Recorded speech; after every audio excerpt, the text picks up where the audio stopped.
Continuação, parte 3. O terrorismo torna-se nuclear. A análise precedente leva em conta o terrorismo como o conhecemos nos 2 séculos recentes e como se manifesta atualmente nas ruas de Nova Iorque, Londres, Paris e Tel Aviv. No entanto, se os terroristas adquirirem armas de destruição em massa, a natureza não só do terrorismo, como do Estado e da política global mudará drasticamente. Se as organizações minúsculas que representam um punhado de fanáticos forem capazes de destruir cidades inteiras e matar milhões, não haverá mais uma esfera pública livre da violência política. Por isso, enquanto o terrorismo hoje é principalmente teatro, o terrorismo nuclear, o ciberterrorismo e o bioterrorismo representariam no futuro uma ameaça muito mais séria e exigiriam uma reação mais drástica dos governos. Exatamente por causa disso, deveríamos ser mais cuidadosos ao diferenciar esses cenários futuros hipotéticos dos ataques terroristas que temos testemunhado até agora. O temor de que os terroristas possam um dia pôr as mãos numa bomba nuclear e destruir Nova Iorque ou Londres não justifica reações a um terrorista que mata uma dúzia de transeuntes com um fuzil automático e evitar de perseguir todo o grupo dissidente com base em que eles poderão um dia tentar obter armas nucleares.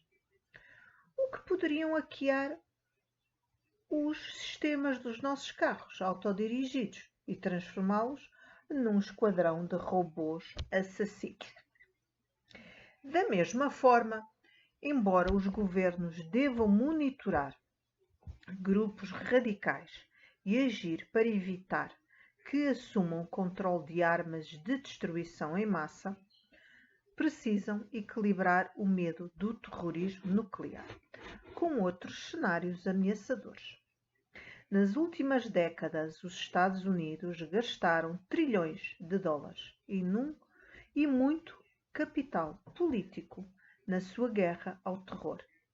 George W. Bush, Tony Blair, Barack Obama e as suas administrações podem alegar com algumas justificativas que, ao caçar terroristas, eles os obrigam a pensar mais em sobreviver do que em adquirir bombas nucleares. Podem ter com isso salvado o mundo de um 11 de setembro nuclear. Como esta é uma alegação hipotética, se não tivéssemos desencadeado a guerra ao terror, a Al-Qaeda teria adquirido armas nucleares. É difícil julgar se é verdadeira ou falsa.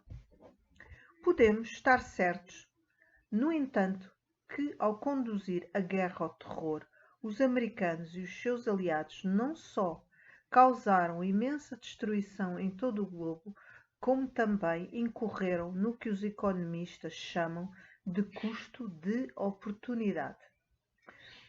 O dinheiro, o tempo e o capital político investido no combate ao terrorismo não foram investidos em combater o aquecimento global, a sida e a pobreza, em trazer paz e prosperidade à África subsaariana ou em forjar melhores relações com a Rússia e a China. Se Nova Iorque ou Londres acabarem afundando sobre a elevação do Oceano Atlântico, ou se as tensões com a Rússia eclodirem numa guerra aberta, as pessoas poderão acusar Bush, Blair ou Obama de se terem concentrado na frente errada. É difícil estabelecer prioridades em tempo real, enquanto é muito fácil criticar retrospectivamente decisões sobre prioridades. Nós acusamos líderes de terem fracassado em evitar catástrofes que aconteceram enquanto permanecemos ignorantes das catástrofes que nunca se materializaram. Assim, as pessoas olham para a administração Clinton na década de 1990 e o culpam por ter negligenciado a ameaça da Al-Qaeda. Porém, na década de 1990, pouca gente imaginava que os terroristas islâmicos fossem capazes de desencadear um conflito global, arremessando aviões comerciais em arranha-céus de Nova Iorque. Na verdade, muitos temiam que a Rússia entrasse em colapso total e perdesse um controle não apenas do seu território, mas também de milhares de bombas nucleares e biológicas. Uma outra preocupação era que as armas sangrentas na antiga Iugoslávia pudessem se espalhar para outras partes da Europa Oriental, resultando em conflitos entre a Hungria e a Roménia, entre a Bulgária e a Turquia ou entre a Polónia e a Ucrânia. Muitos ficaram ainda mais inquietos com a reunificação da Alemanha. Apenas 4 décadas e meia após a queda do Terceiro Reich, muita gente ainda abrigava o medo visceral do poder alemão. Livre da ameaça soviética, a Alemanha não se tornaria uma superpotência, dominando o continente europeu. E quanto à China?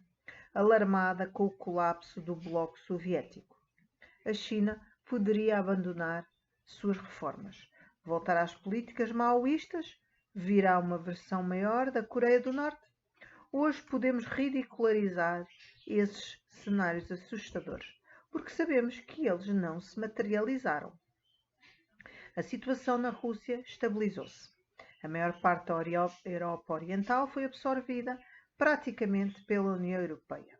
A Alemanha, reunificada, é saudada como líder do mundo livre e a China tornou-se motor económico do mundo inteiro.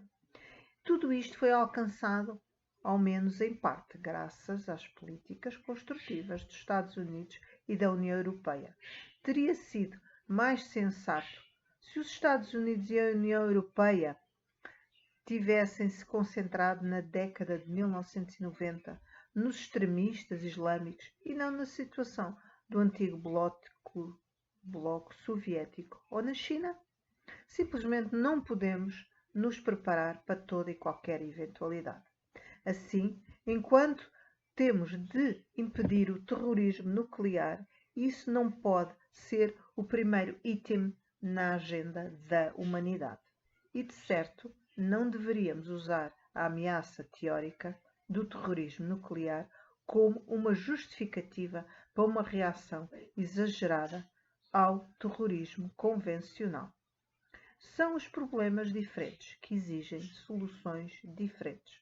Se, apesar dos nossos esforços, grupos terroristas algum dia puserem as mãos em armas de destruição em massa, é difícil saber como serão conduzidas as lutas políticas, mas serão muito diferentes das campanhas de terror e contra-terror do início do século XXI. Se em 2050 o mundo estiver cheio de terroristas nucleares e bioterroristas, as vítimas olharão para trás para o mundo de 2018, com uma saudade misturada com descrença. Como é que pessoas que viviam tão seguras se sentiam tão ameaçadas? É claro que a nossa atual sensação de perigo é alimentada não apenas pelo terrorismo. Muitos especialistas e muitos leigos teimam que a Terceira Guerra Mundial seja iminente, como se estivéssemos assistido antes a esse filme, um século atrás. Como em